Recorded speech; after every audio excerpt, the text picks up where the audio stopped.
WoW, the incredible world of fighting games. For over 30 years, this gaming genre has risen to a very respectable acclaim and has seen many highs throughout its existence. Since the early days of Street Fighter II, which was released in 1991, the genre has seen many quality of life, performance, and other different enhancements throughout its lifespan. From games like Guilty Gear, Mortal Kombat, Soul Calibur, and many others, the genre has seen a major rise of acclaim within its community. The growth of the genre has allowed the opportunity for many other different games and media to have fighting games of their own. Different anime, as an example, have had multiple fighting games like JoJo's Bizarre Adventure and Dragon Ball. Similarly, other video games that are not primarily fighting games have made the jump into the fighting game scene, like Persona 4 in Persona 4 Arena Ultimax. This game is basically the inspiration behind my video essay, because it begs the question, if Persona 4 can be turned into a fighting game, what other beloved games can become fighting games? Some fighting game directors have grabbed characters from different games and have created unique movesets for their own games like Super Smash Bros. And Marvel vs. Capcom. But what game series deserves a chance as a fighting game? Objection! That's right, baby, the Ace Attorney series. So there will be people that are out there and will ask me how I can make a pitch for a fighting game for a game series like Ace Attorney. But that is what I attempt to do in this video essay. My name is Get, and this is my video essay. What if Ace Attorney was a fighting game? I am a massive fan of the Ace Attorney series, and is quite possibly my favourite video game series of all time. I am also a massive fan of the fighting game genre and the community therein. Fighting games are my most played genre of any other gaming genre, so I personally feel like I am capable of pitching an Ace Attorney fighting game. So, let's get started.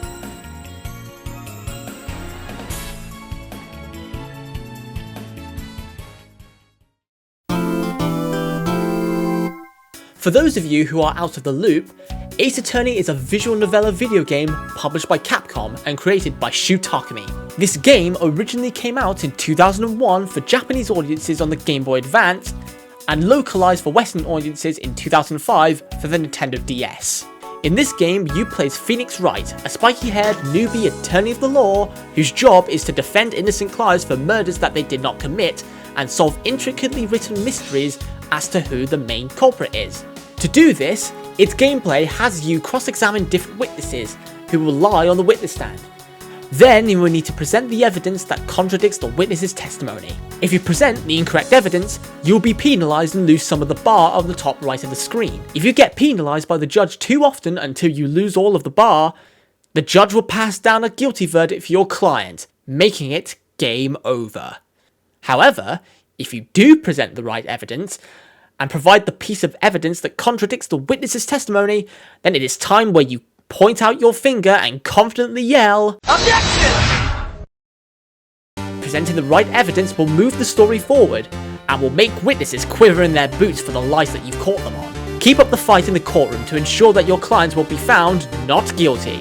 The story continues throughout the game, with all unique episodes with their own unique cases, which I'm not going to reveal major spoilers for in this section, which will be a disclaimer on, don't worry. But for now, I'll just give you a brief overview of all the games in the series. Phoenix Wright Ace Attorney, the first game in the series where you solve intricately written murder schemes from basic burglaries to a murder being held in a TV studio. What lies ahead behind the scenes? What are the mysteries hidden behind some of these characters? Phoenix Wright Ace Attorney, Justice for All, the second game of the main series which originally released in 2002 for Japan, and 2006 for the West. Play as Phoenix Wright and delve into more of the intricate lore of family bloodlines in this solid sequel. Use new mechanics to the series to bring out information from different characters. Phoenix Wright Ace Attorney, Trials and Tribulations, the third game of the series and the final game of the first trilogy of games, originally released in Japan in 2004 and 2006 for the West. Regarded by the community as one of, if not the best game in the series, not only do you play as Phoenix Wright, but you also play as his boss, Mia Fey.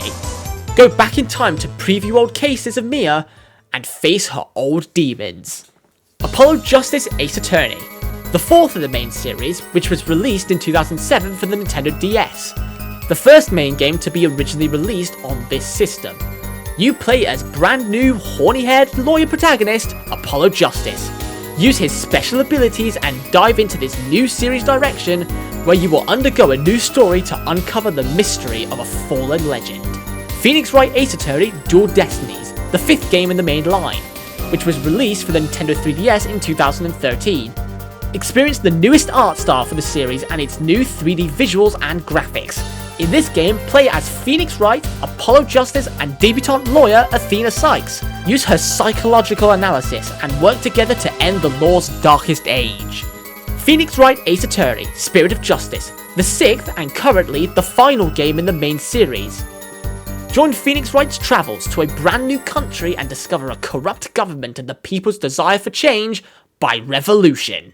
Ace Attorney Investigations Miles Edgeworth, the first spin-off game of the franchise, released for the Nintendo DS in 2009. Play as prosecutorial, cravat-loving and massive fan-favourite character, Miles Edgeworth, where you investigate the mysteries of shady characters behind the scenes. Investigate crime scenes with different partners and bring the truth out to the light with careful logic and deductive reasoning. Ace Attorney Investigations 2, Prosecutor's Gambit, the follow-up of the Investigations spin-offs where you play as Miles Edgeworth, another one of the best games in the series. This game was exclusively released in Japan on the Nintendo DS in 2009. Bring out new information with chess-like mechanics from different characters, and play your part in a perplexing mystery for the ages. Professor Layton vs Phoenix Wright Ace Attorney, the collaboration spin-off which released in 2012 for the Nintendo 3DS. Partner up with Professor Layton from the Professor Layton series and solve tricky puzzles and cases alongside Phoenix Wright. The Great Ace Attorney Adventures, a spin-off released in 2015 for the Nintendo 3DS, only in Japan. Experience the amazing adventures of Ryunosuke Naruhodo, the ascendant to Phoenix Wright, and his journey to the Victorian era of London as a fledgling lawyer, discovering the wonderful centre of the world and its legal system. The Great Ace Attorney 2, Resolve, the second part of our story for our Great Ace Attorney Ryunosuke Naruhodo. Continue through his great adventure of the capital city of Great Britain and solve the country's biggest crimes. All of these games have now been officially localized and translated for Western audiences and are currently available in collections. The Phoenix Wright Ace Attorney Trilogy, which contains the first 3 main games. The Apollo Justice Trilogy, which contains the latter 3 main games. The Ace Attorney Investigations Collection, where both Miles Edgeworth spin-off titles are now available for Western audiences. And the Great Ace Attorney Chronicles, where both parts of the Great Ace Attorney are combined into one game and localized for the very first time. Apart from the Professor Layton spin-off that is still stuck on the 3DS, Capcom, please make it happen, please. These collections and trilogies are all available on modern consoles and PC, so if you want to experience this game series for the first time, or continue to the other spin-offs, you can do so. And if you haven't played this game yet, or have only heard about this game for the first time, I highly recommend you play it yourself. If you want a slight change of pace, and if you just want to experience a fantastically written game, this game is the one for you.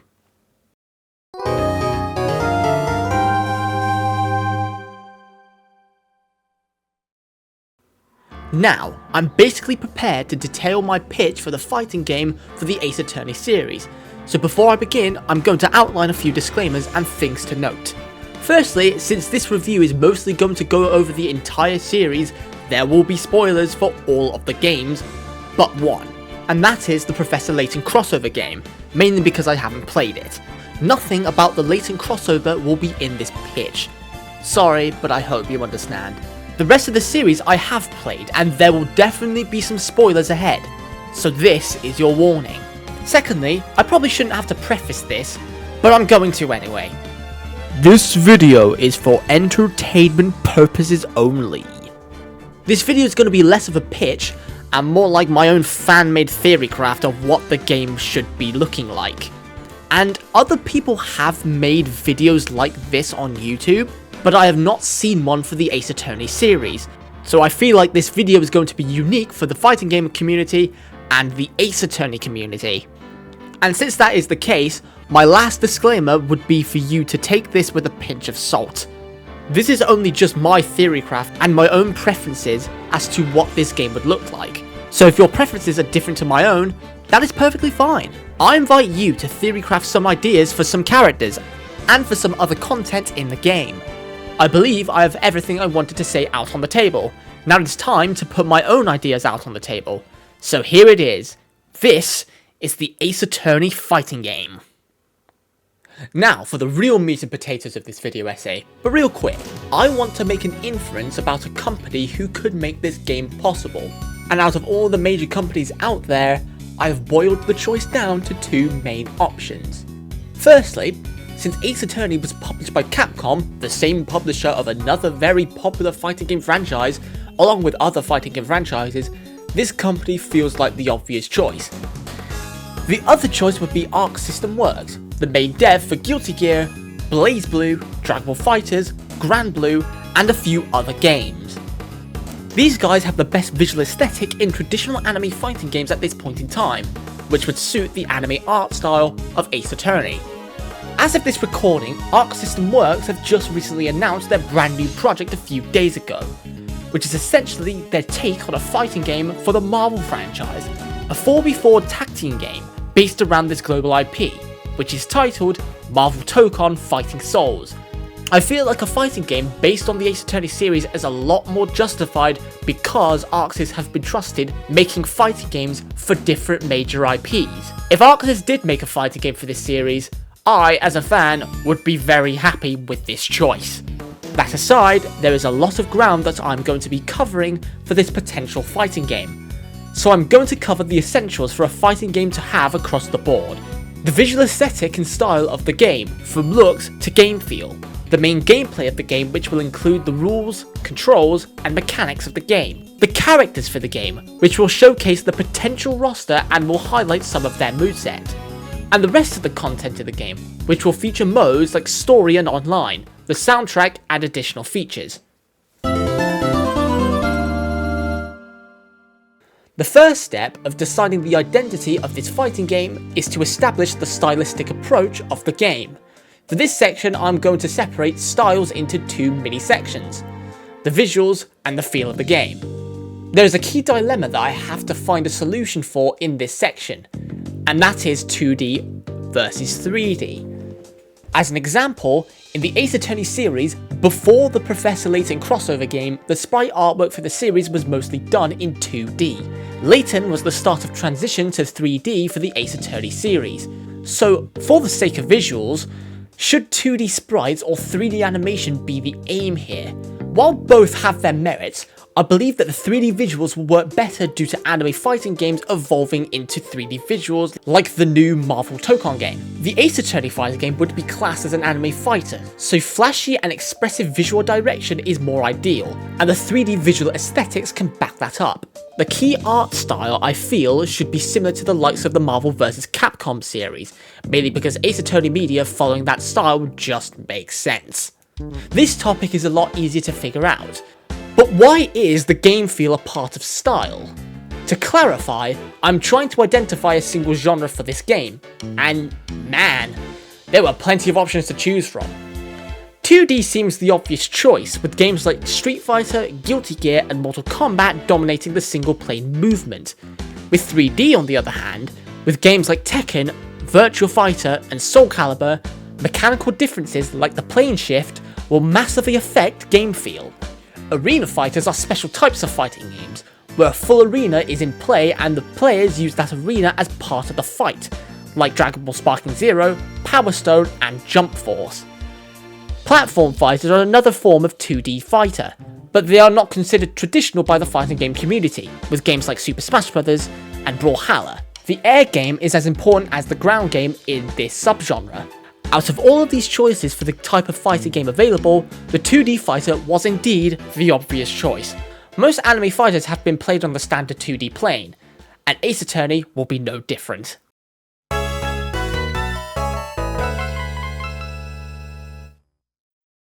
Now to arguably the most important aspect of this pitch. How is the game going to be played? I want this game to be as unique as I possibly can by incorporating Ace Attorney relevant mechanics. So this is what I've come up with. Starting off with the more simple gameplay elements in this fighting game, because most of the fighting game rules have been pretty similar since the very beginning of the genre's inception, and apply to this game. The Ace Attorney fighting game is going to be a 1v1 fighter, where each player has an individual health bar, and if one player takes away the opponent's health, that player would win.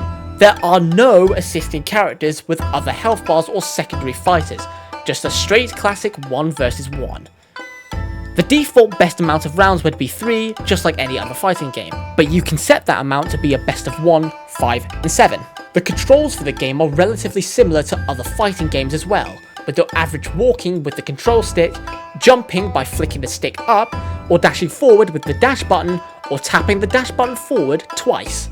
You can even dash forward and backward in the air, much like other anime fighters, but that is not unique to this fighting game. Similarly, this game will feature light, medium, and heavy buttons, similar to games like Dragon Ball FighterZ. The final button is a special button called the Object button, which is a counter button of the sort, where the screen will do a slow motion effect in reaction to an incoming attack from the opponent, and if it lands, the attack is cancelled by the player that pressed the button, with a confident Objection! or another soundbite depending on the character.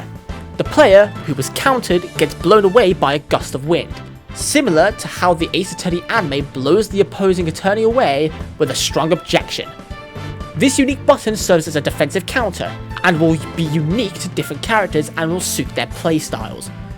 Objections in the Ace Attorney series are mainly counters themselves, so I feel like this choice for a special button will fit this kind of game. Now for some of the mechanics from this game, which I will attempt to emphasize more of the unique aspects of the Ace Attorney franchise.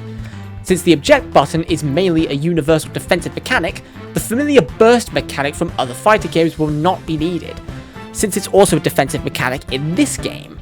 So the mechanics that I will talk about will be mainly offensively based mechanics. This mechanic will be somewhat similar to the turnabout mode mechanic that Phoenix Wright has in Marvel vs. Capcom 3, where his entire moveset is buffed up and does way more damage. The offensive mechanic that would be implemented would be similar to this, where not only buffs will happen for moves, but their moveset will see major overhauls depending on the character. So that's what I have in my head as a main game mechanic for this fighting game. The last mechanic is very standard for the most part, that being the meter gauges. In most fighting games, on the bottom left or right of the screen, there is UI that shows the amount of meter that the character has, and depending on that amount, you can do a certain level super move that costs that amount of meter. Let me explain. In Street Fighter 6, there are 3 total levels of super meter, and all characters have a level 1, 2, and 3 move that cost that amount of meter. This game would have something similar to this. There will be a meter on the bottom of the screen which will indicate the amount of meter a character will have. There will be 4 main levels, level 1, 2, 3, and R. The R in the R level is short for revisualization, which is a mechanic in the Ace Attorney series starting from Ace Attorney Dual Destinies. The R level, similar to the critical art in Street Fighter 6, only is available to use up in a certain scenario. Here are the stipulations for R level. 1. That you have to be below half health to access the R level. 2. It can only be shown up on match point for the character. And 3. The opponent's health also has to be below half. To make sure that this mechanic can be utilised at the end of the match, that would be the main goal. But allow me to explain the idea and the concept. Revisualization is a mode around the climactic end of a case, where the protagonist revisualizes the facts and the evidence from the case to come to a final conclusive thought that would end the culprits once and for all. The R level will underline the climactic finality of the original source material. So how is this going to work?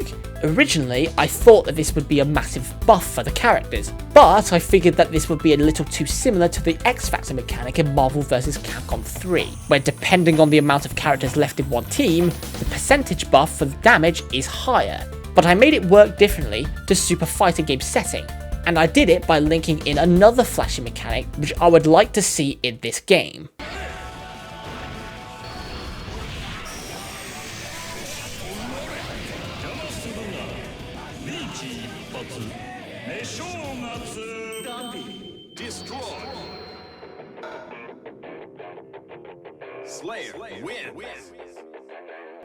That's right, the insta-kills. These moves are stipulatory, hard-to-land moves that would end the game entirely in one move. Our level would technically work as an insta-kill, hence all of the stipulations that I apply to it. And since this mechanic is only used at the end of the game, I've made another interesting gimmick around it. The original mechanic is supposed to review the facts with a multitude of prompts and then end up with a solid conclusion. This would work the exact same in this fighting game. First, the background would match the original game. You will then retrace your button presses and inputs throughout the match that you just played. By doing that, you will be doing QuickTime events, hitting buttons and button stick directions in very quick succession, and you will keep doing these QuickTime events until the opponent loses all their health. If that happens, the background will be cut out into a new background that will contain the insta-kill animation. If you fail the QuickTime event section, the gameplay would return to normal and the game would continue. These are some ideas for some mechanics for this game. If you have any other mechanic that you can think of for a game like this, leave it in the comments down below. Now it's time to decide on the roster. There is potential for an enormous roster to be in this game, but it would be a little hard to come up with movesets for a lot of these characters, mainly because this is a game whose main characters are not primarily fighters. But hey, Phoenix Wright has managed to make his way into a fighting game while not primarily being a fighter himself. He has managed to make the cut with a unique moveset, so many other characters can have made up concepts and ideas from abilities based on some dialogue from the main game and more other stuff. So overall, I've done a little sleuthing and poured in characters from across the entire series, and managed to spread my roster to a whopping 96 characters from across the entire series. Realistically, if this was a game actually in development, out of all of the characters that I'll mention, 11 to 25 would be in the game, because the amount I've set is practically nigh on impossible. But regardless, with that number in mind, there is no way I'll be able to detail their movesets in full. So instead, I'm going to do a fully unscripted lightning round by highlighting key aspects of their gameplay, and inject some tidbits and info about the character as a fighter. All of the characters shown are in order on when they appeared in the series. Anyway, let's get this started. By the way, this section is a major spoiler warning, so here's your heads up. Phoenix Wright, the face of the main series and one of the main shotos of the game. This will be his second appearance in a fighting game, taking some moves from Marvel vs. Capcom 3, but will have some new moves as well. The Judge, the good old stupid judge we all know and love. This guy will probably be a heavyweight in the game, and will feature many moves based on his gavel. Ideas for alternate costumes would be based on other judges in the series, like the Chinese, London, and Canadian judge. His insta-kill would be a reference from the beginning of Justice for All. Larry Butt, the childhood friend of Phoenix Wright. He's had a few design changes here and there, but we'll be going for his artistic look, mainly because he's appeared in that the most. This character will have an install super in which he changes into the Steel Samurai, giving him a whole unique moveset. Miles Edgeworth, the main first prosecutor of the series. Similar to Phoenix Wright, he will also be a Shoto, but instead of flinging electricity from phones, he'll be flinging chess pieces at you. Maya Fey, Phoenix's assistant and a spirit medium in training. Her whole game plan would be based around the Magatama, a mechanic that debuted in Justice for All. Also, Mia and Pearl will be fighting alongside Maya. Maya's role for Phoenix in MBC3 has been replaced, and Mia and Pearl will replace her role. Detective Dick Gumshoe, the first main detective for the main game. Of course I had to put this guy in. Use missile, a metal detector, and a fishing pole as part of his moveset. Red White, CEO of Blue Corp and the main culprit of Turnabout Sisters. Also caught by his friends by Blanco Nino. His hits would pack a punch with his hands painted in jewelry. Wendy Olbag, yes, that is her name. A security guard who fights by talking. Similar to Larry, Wendy Olbag will have an install super where she changes into the Pink Princess, because that happened. Dee Vasquez, the culprit for the third case, Turnabout Samurai. This chick probably has some affiliation with the Mafia. Let's put her in. She'll attack using her smoke stick, but also her Mafia members. Manfred von Karma, the perfect prosecutor who hasn't lost a case in his 40-year career. The mentor for Miles Edgeworth. This man is the ideal glass cannon character, whose attacks and objections are very strong. but he has very fragile health, just like in real life. Use his cane stick and his stun gun as part of his moveset. Emma Skye, a fledgling scientific investigator and assistant to the defendant in Rise of the Ashes. Use luminol, dusting items, and other forensic products as part of her moveset. Jake Marshall, the Texas Ranger himself. Use his machete as part of his toolkit. And his finger gun. Pose this character to play as a Wild Western style fighter. Damon Gant, the swimming, terrifying chief of police. A strong, big fighter with strong physical attacks. And swimming. Maggie Bird, something Maggie Kick or something. Next! Franziska von Karma, the daughter of Manfred von Karma and the second main prosecutor of the series. Use her iconic whip as a main weapon, so get used to that range. Fun fact, this character actually was supposed to be in Tatsunoko vs Capcom alongside Phoenix, but some character issues with Phoenix in the final build didn't work, so they cut Phoenix and Franziska. Franziska, you didn't make it in one game, but you'll make it in this game. Also, watch this cutscene. If there's a raging demon that I can put in this game, it has to be this. If this is not a raging demon, I don't know what is.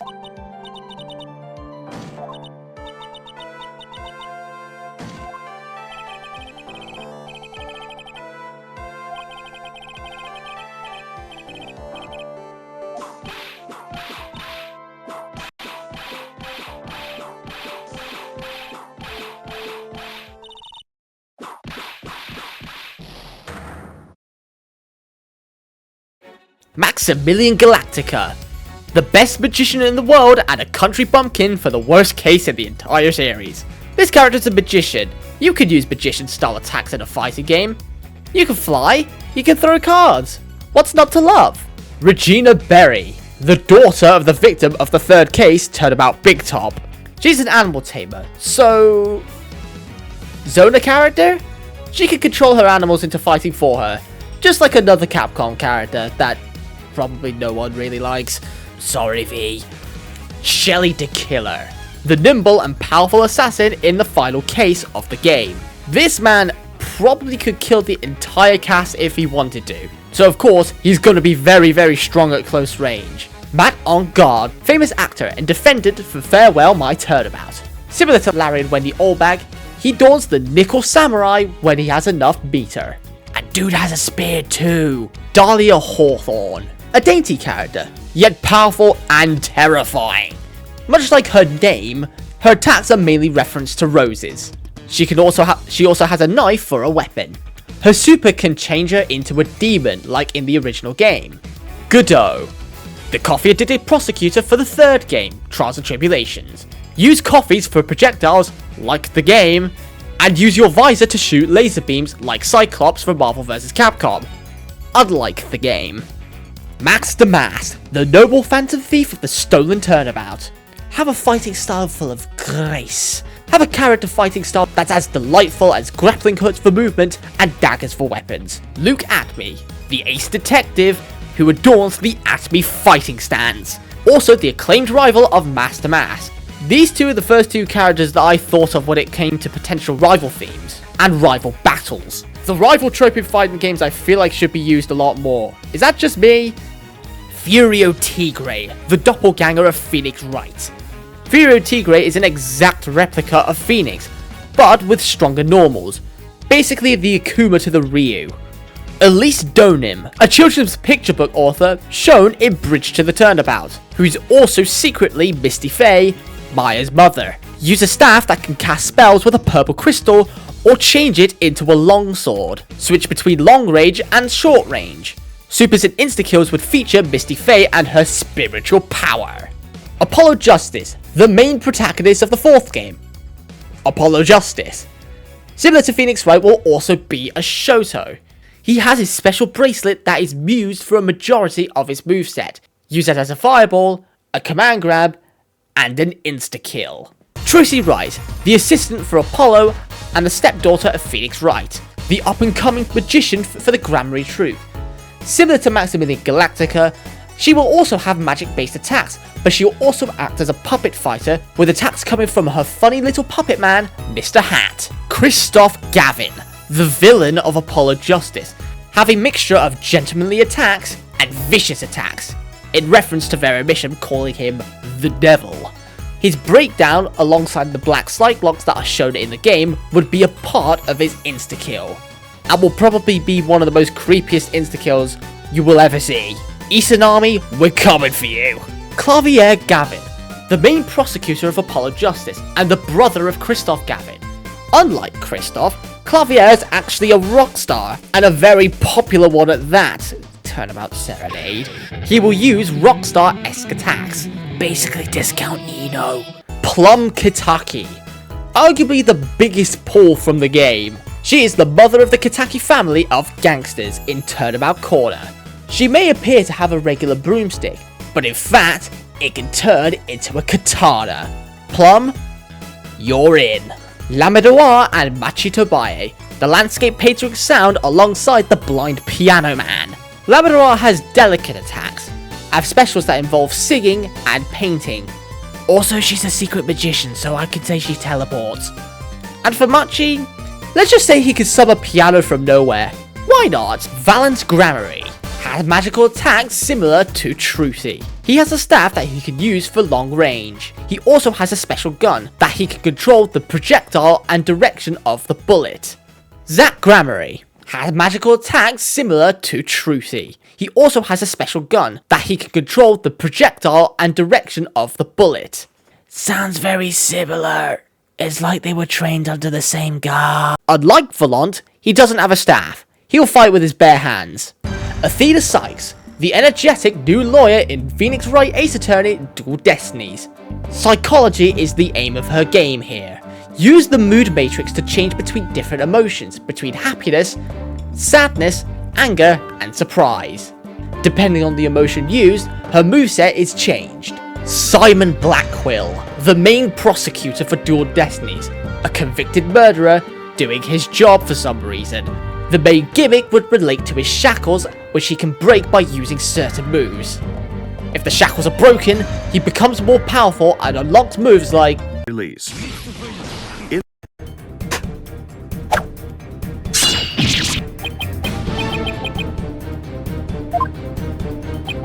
yeah, okay, it's basically Johnny Mistfiner. Hey, I don't make the rules around here. He has that, and I'm putting it in. Detective Fulbright, the main detective of Dual Destinies. His attacks would be based on the Phantom, the international spy who is responsible for the UR1 incident. He's a tricky character that can turn ordinary items in his possession to deadly weapons. Jinxie Tenma, the daughter of the mayor of Ninetales Vale and the home of the yokai. She can use different yokai as part of her attacks, which will inflict different status effects on the opponent. Her demon warding cards are part of her main mechanic, where she can remove status effects, but also apply additional buffs to the next yokai. Tenma Taro, the bird-like mythical yokai of Ninetales Vale. Tenma Taro, by looks like a bird. So basically, his attacks are going to be vicious and predatorial, like an actual bird. Use wings as part of his attacks, alongside his talons and claws. For some reason, he also has a spear that he's seen having in the original game, so I'm giving him that too. The amazing Ninetales, the most hype addition, and probably the most hated character. This man is a wrestler based on the Nine-Tailed Fox, a legend of Ninetales Vale. His attacks will be wrestler-like, similar to Zangief in Street Fighter. He's most likely going to be the strongest grappler in the game. Beware of the ANT SPD. You see what I did there? ANT, Amazing Ninetales, SPD, Spinning Part. Okay, you get the joke. Hugh O'Connor, the acclaimed genius of Themis Legal Academy. He will fight alongside Robin Newman and Juniper Woods, the Triple Trouble trio in the third case.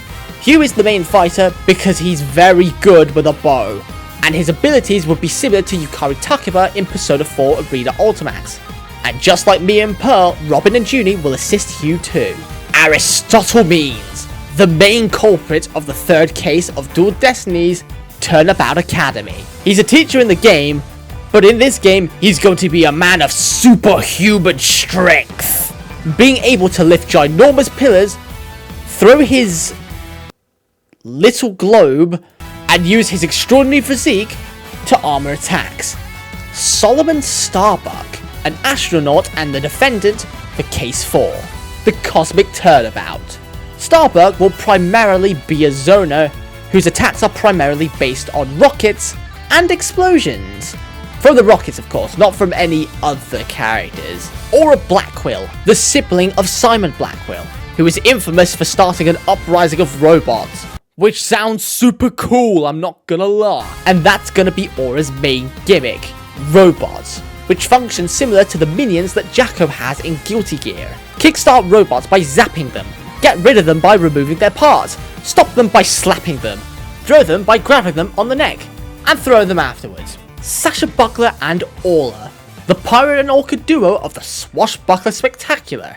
Fight with Sasha and use Pirate-y attacks with her sword in her hand. Use Aura to attack from a distance, and ride on Aura for movement-based attacks. Discount Totsugeki! Nayuta Samadhi, the prosecuting attorney of Kurain, and the half-brother of Apollo. Use pristine and holy attacks that are in reference to the religion of the Kuranes people. Nayuta's main mechanic allows him to use his beads that can disable the opponent's previous move for as long as he wants.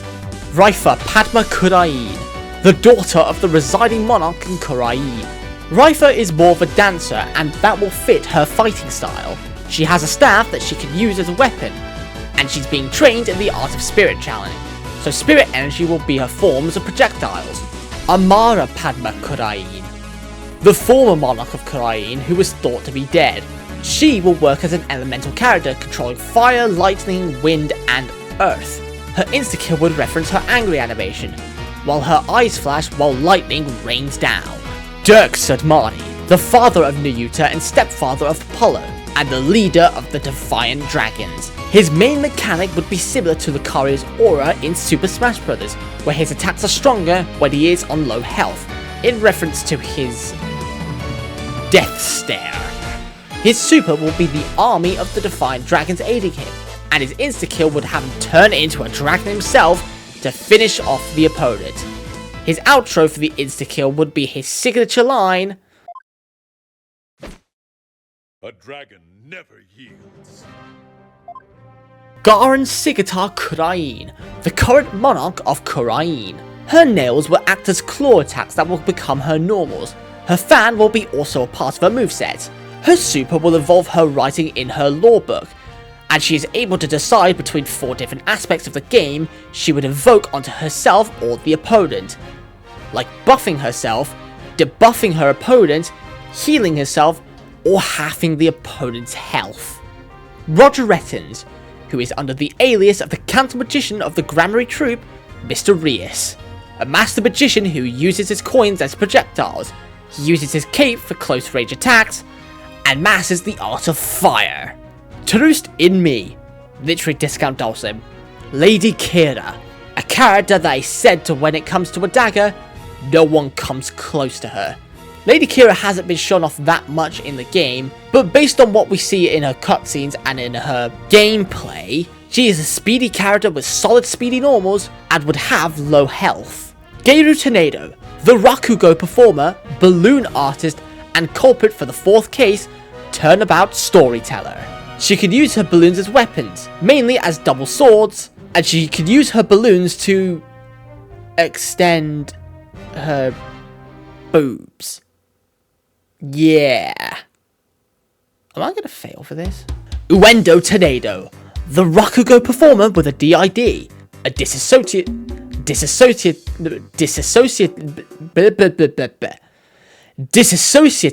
identity disorder. Uendo has 3 other personalities: Patches the Jester, Kisagawa the Courtesan, and Owen the Little Kid. Uendo can change in between these personalities at will, and could use different special moves and normals. He would also attack with his fan, because it's there. Army Buff, the daughter of Archie Buff, who was killed in a turf war of possession and research. Army will only use the helicopter in battle, and the helicopter will always be on the screen. It has arms, it has bullets, it has missiles, and can summon an army of people to explode the opponent for a special. This character has a lot of war lingo, so I feel like this choice would make sense. Also, when the round is won, the real army will be on screen, celebrating a victory with a veteran helicopter. Soren Sprocket, the next president of Sprocket Aviation. His attacks will reference his attachment to aeroplanes and aerial vehicles. Also, can we talk about the blimp though? That could be a fantastic stage. His aerial movement would be amplified due to the jetpack he has on his back. His aerial game would be fantastic and would probably be one of the best in the game.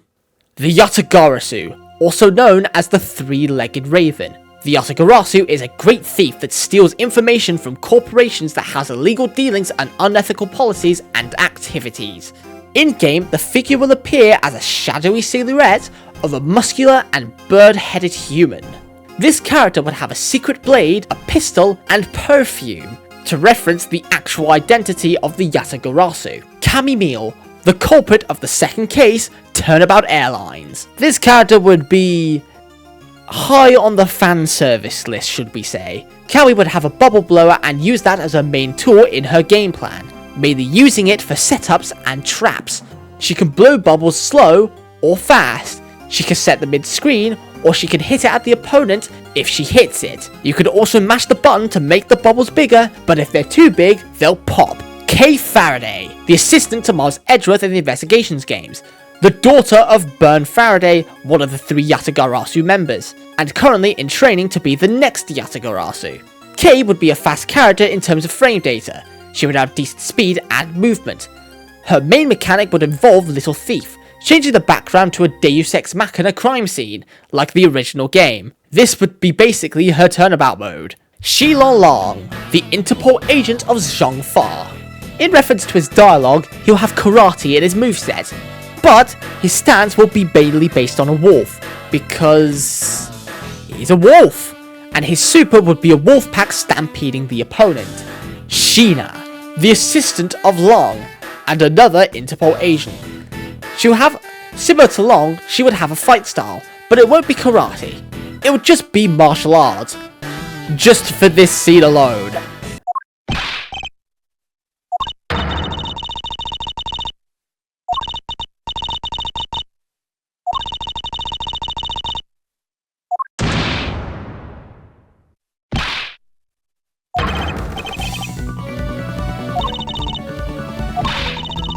Kirkus Alba, the leader of the smuggling ring, and the ambassador of Albast. He has strong attacks with short range, but weak attacks at long range, and also has tree-like special attacks, like a Kirkus Alba. Yeah, comment down below if you can think of a moveset for this guy other than it being a tree, basically. Bronco Knight, the presidential bodyguard, and a specialty for gunslinging. His mechanics would be centered around the usage of his gun. Basically, discount Happy Chaos, but less faster, and less annoying. Eddie Fender, a defense attorney who worked under the wing of Gregory Edgeworth. Hat slinging would be Fender's game here. The fedora that he has on his head came from Gregory Edgeworth, and I plan to use that as part of his moveset. Verity Gavel, a judge, and a member of the Prosecutorial Committee of Excellence. Similar to Nayuta, Verity's moves will have a holy theme, mainly because of the religious undertone in her dialogue. Also similar to the judge, Verity has a gavel as well. The only difference is that the gavel can also extend, giving Verity a lot more versatility in range. Eustace Winner, the rookie prosecutor under the wing of Verity Gavel, and a complete nerd. He's usually seen with a conductor's baton, so naturally the focus of his moveset will be around music, which will also allow him to use the baton as a weapon. And no, he won't be hurting himself with it. Or that's not what I intended. Rocco Carcerato, a prison inmate who is a former boxer. Discount any fighting game boxer ever, literally. Bodhidharma Canis, the blind assassin who is first seen in prison. Legend has it that when Canis has eliminated his target, the last sound of his victims before their deaths would be the sound of a little bell. Canis will be able to fight on his own, using his very own chisel. He will have a command grab with his trusty canine companion, Helmet, who will aggressively shake the opponent if the opponent is grabbed. His insta-kill would reference the image that shows him intimidating Fifi the Guard. Creepy. Simeon Saint, the monkey tamer of the Berry Big Circus. Saint will be seen in his default design, and one of his monkeys will control him by riding on his head and tugging on his ponytails, just like the original game. His super will be a barrage of animal attacks like its breakdown in the final case. Gregory Edgeworth, the father of Miles Edgeworth, who was murdered by Manfred von Karma in the DL6 incident. Similar to von Karma, he will be a glass cannon character, but the difference is his moves will be similar to his son Miles Edgeworth, meaning that Gregory's moves are more powerful, but he has less health. Judy Bound and Samson Tangaroa. The main host for the kids show, Bacon Bob, where the player can choose one to control on the fly. Their specials would be similar, but they would have different properties, similar to Pyro and Mythra in Super Smash Bros. Their special moves would be based on many different confectionaries, which could include a chocolate ship or big massive ice blocks as an example, just like the game. Carmelo Gusto, one of the contestants for Tangaroa's competition and the main culprit of the third case of the game, Turnabout Legacy. His weapon would be his candy maker that can summon different shapes, from sticky balls that can slow down the opponent to animal shapes with different trajectories and properties. His candy maker can also become two separate blades that Carmelo can attack with. Carmelo will be a heavy mix-up character, with varying moving projectiles in speed and in direction. Excelsius Winner, the father of Eustace Winner, and the head of the Prosecutorial Committee of Excellence. A brawny character with items like a lighter, a candelabrum, and his motorbike for normal and special moves. His insta-kill would be a final judgment finisher. Sean Fenn, the adopted child of Verity Cavell and the main actor of Taurosaurus vs. Gordy. He is the suspect for the murder of the president of Zhongfa. Use his milk that he drinks, which allows him the ability to unlock more special moves. At a certain level of milk drinking, his body will transform into a dinosaur, and will gain powerful dinosaur abilities. His super will allow him to control a dinosaur, which is in reference to the intro of Turnabout for the Ages, where it seems as if Sean has a relative connection to the beast. His insta-kill has a Godzilla reference all over it. Rinosuke Naruhodo, the main character for the Great Ace Attorney, and the ascendant of Phoenix Wright. Similarly to Phoenix, he will also be a Shoto alongside the other defense attorneys. Ryonosuke will probably have Phoenix's moveset, but with some archaic differences, with moves from the game referencing his animations in-game. Ryonosuke will also carry a sword in battle, but this will be limited for a certain amount of moves. Susato Mikotoba, the judicial assistant to Ryonosuke and Kazuma. Susato would be a grappler character.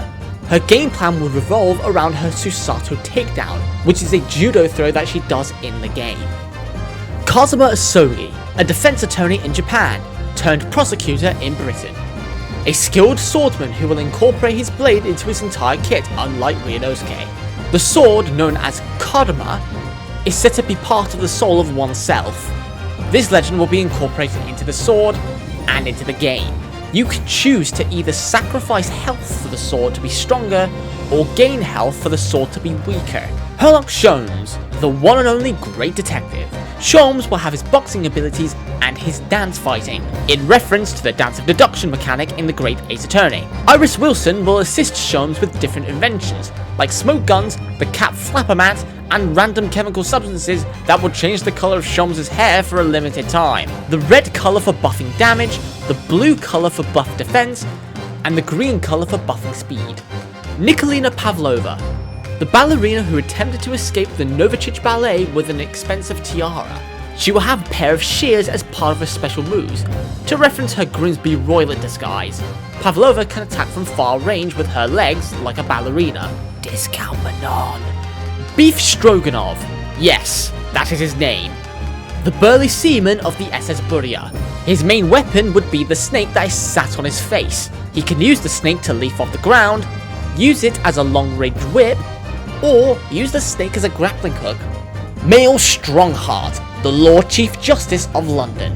Strongheart will have time mechanics where he will be allowed to stop time as a super and use projectiles or other mechanics based on time. He also has a staff that is made of a tough alloy, so that will do decent damage. Barak Van Zeeks, the main prosecutor for the Great Ace Attorney Chronicles, also known by many as the Reaper of the Bailey. Barak fought off various thugs, so he's already a proven qualified fighter. His specials will include different items like projectiles from wine bottles and hallowed chalices. He will also use those flexible legs. His super will probably be on something along the lines of this. The Reaper has you in his sight, and then something random will happen, and then they will attack the opponent. No one survives while being under the Reaper's sight. Jean Lestrade, raised as an orphan in the slums of London, and brushing up on some pickpocketing skills. She is also a detective in training. Her detective outfit will be her main outfit for the game. She will use pickpocketing abilities and use some of Iris's weapons like her smoke grenade to sneak into close range combat. Soseki Natsume, the expressive and eccentric Japanese author. He's got funny poses.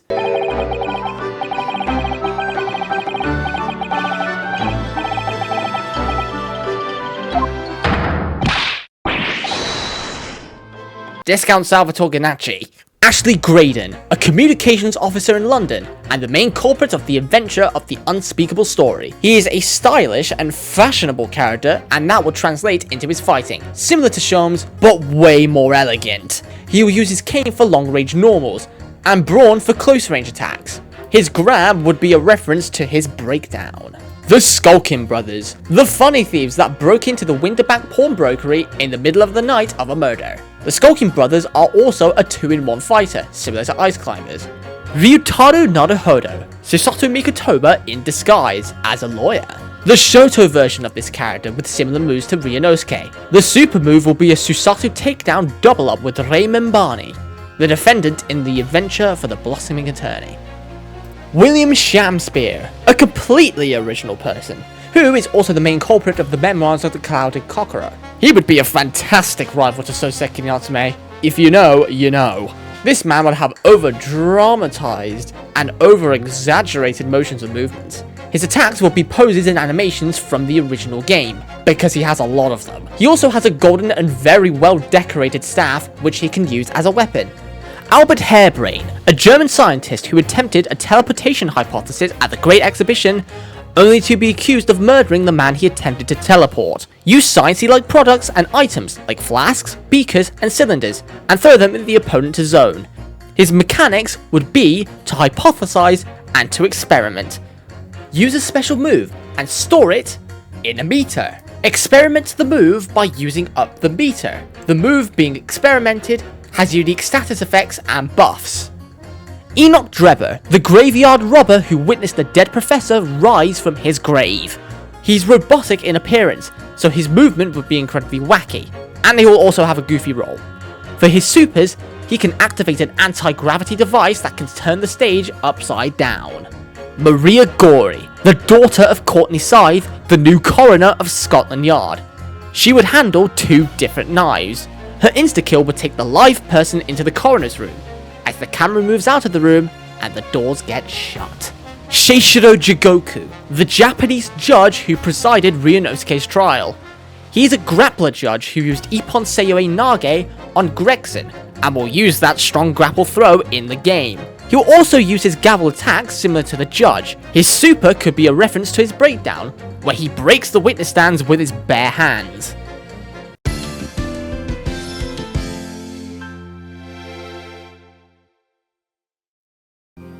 This will be the final section of my essay, where the other pieces of evidence will be shown to the court. I've realised that I've gone on without talking about the stages and backgrounds, other than the revisualization section where you land an R level on the opponent. All of these stages are based on settings in the original games from all of the series, so when picking the stage, the specific game will be shown, similarly to Super Smash Bros.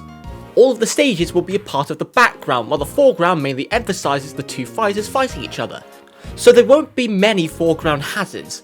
In the likes of Mortal Kombat and Smash Bros, they will mainly be for show. Ace Attorney has many fun and unique settings for a lot of different cases. To the credit of the designers and writers for the game, there are so many settings beside the actual standard courtroom. The investigation sections of the original games tend to have interesting theming to the case as a whole. Settings like Global Studios, Korean Village, Hazakura Temple, the Berry Big Circus, the Borscht Bowl Club, the Ruined Courtroom, the Koreanese Courtroom, the SS Burya Steamship, Room 1202, Gatewaterland, and many others would be included in the game. There are probably more than the names that I just said, and are probably mentioned in this sizzle reel, but I hope I can emphasize the potential for some cool stages to be in this game. One thing to note, some background switches will happen based on certain characters' special moves that will fit in more with the character's move that they are pulling off. For example, the Raging Demon-esque move that Franziska has will alter the background. Only the background will fade to black while she approaches you to land her move. Just like the original source material of Raging Demon, other characters will have this interesting shifting effect that will make moves more impactful, especially for other R-level insta-kills. Now to lightly mention the story mode, because it wouldn't be an Ace Attorney game without a story mode of some sort. I'm not a story writer, let alone a professional like Shu Takumi, so I could never come up with something remotely close to what the original games had. But I hope the story mode is as engaging as the original game in terms of its storytelling, even though we're making a fighting game, because stories are more often less prioritized than the gameplay. My main scenario for this game would be centered around Phoenix dreaming, which would work because of a few reasons. One of those reasons is because characters in this game do not jive together in the Ace Attorney timeline, that being the great Ace Attorney characters being from the 1800s, and the main Ace Attorney cast being from the 2010s, or the fact that the original ages of characters don't line up with other characters that appeared later in the series. The Dream plotline would override all those headaches. And yes, I understand, for Ace Attorney standard, it is definitely a lazy plot idea, but as a fighting game, I believe I don't need the story to be fantastically made, only for it to make sense and not be that bloated. I'm talking to you, Arc System Works. Online is basically an essential for the game, for community's sake. The online mode would work similarly to Street Fighter 6, where there would be a lobby for potential people to come in and play. There is also bound to be a casual match mode and ranked match mode, where players can change in between or choose one mode over the other. The ranks go from lowest to highest, like this: Ace Rookie, Ace Fledgling, Ace Apprentice, Ace Pro, Ace Attorney. Finally, the last main thing that I'll be touching on in this pitch is the soundtrack that the game will have. I've not mentioned modes like options, sound mode, and any other setting role that changes the game's language, accessibility widgets, and any other longers with this.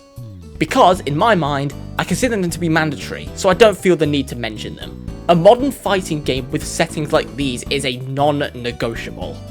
Anyway, the soundtrack for the game is also essential, but the way the soundtrack is implemented is what I want to talk about. Should the original songs be ported into the game? Should the songs be remixed? Or should there be new songs entirely? Well, the one word that I would use to describe the soundtrack of the Ace Attorney series is formulaic. Every game in the series has the exact track theme, but the arrangement, score, and compositions of those songs are different for every game. Let me make an example. In every game, there is a popular theme that plays during the courtroom section of the game, where the main defense lawyer begins to turn the case around by pointing out contradictions in the witness's testimony, by presenting the right evidence. You gain the momentum, leaving the witness and prosecution cornered.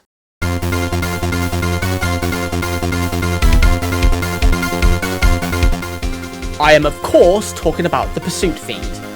Every game in the series has this song theme in their game, but the composition is completely different for each game. Take a listen to Justice for All.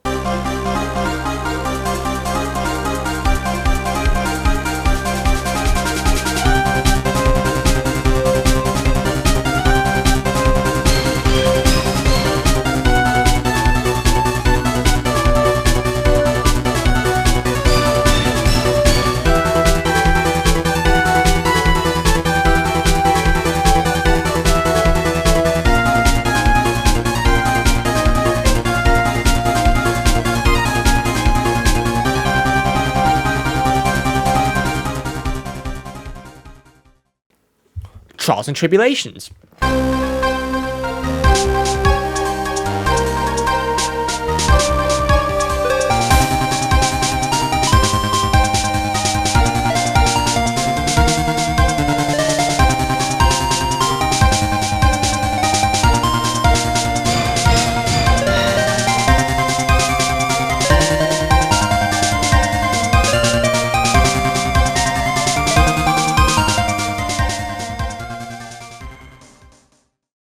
Apollo Justice.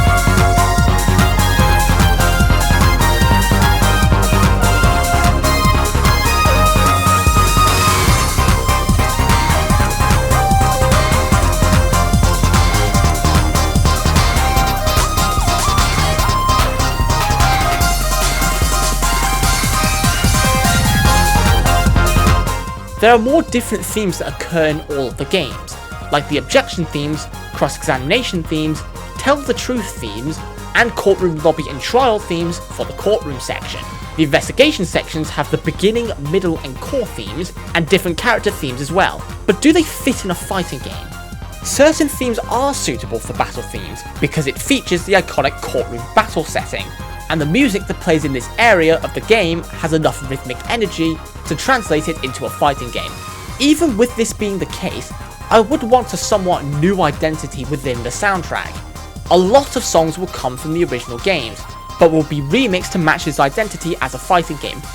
Similar to how Marvel vs. Capcom 3 made new remixes that suit the vibe of the game, the Ace Attorney fighting game will do the same. Additionally, there will also be a jukebox setting, which is a mode where you can listen to all of the songs. All of the songs from the original games will be remixes, whether it be the courtroom battle themes, character themes, and location themes. If characters or locations don't have themes from the original game, either there will be new compositions or there will be remixes of other songs that suit the character. As an example, Wendy Oldbag doesn't have a character theme, but there would be a song from the original game dedicated to that character. I've decided to be a bit creative for this, so I've decided that Oldbag's theme would be a medley remix, with more happy people from Justice for All, and interesting people from Investigations 1. The songs, of course, will be updated to suit the style of a fighting game. If I was a director for a soundtrack, the main detail that I would like to have for the game like this is impact. To make this happen, I will want the songs to fit the event of the fight. The beginning of the fight is a great example of this, because there is a cinematic intro before the first round begins. So the intro for the track that would play would fit in the intro. Then the start of the song would play on Fight. On the contrary, the ending after the battle is won, the theme would play on the outro. That is the kind of impact that I would be looking for in this game by adding those auditory cues.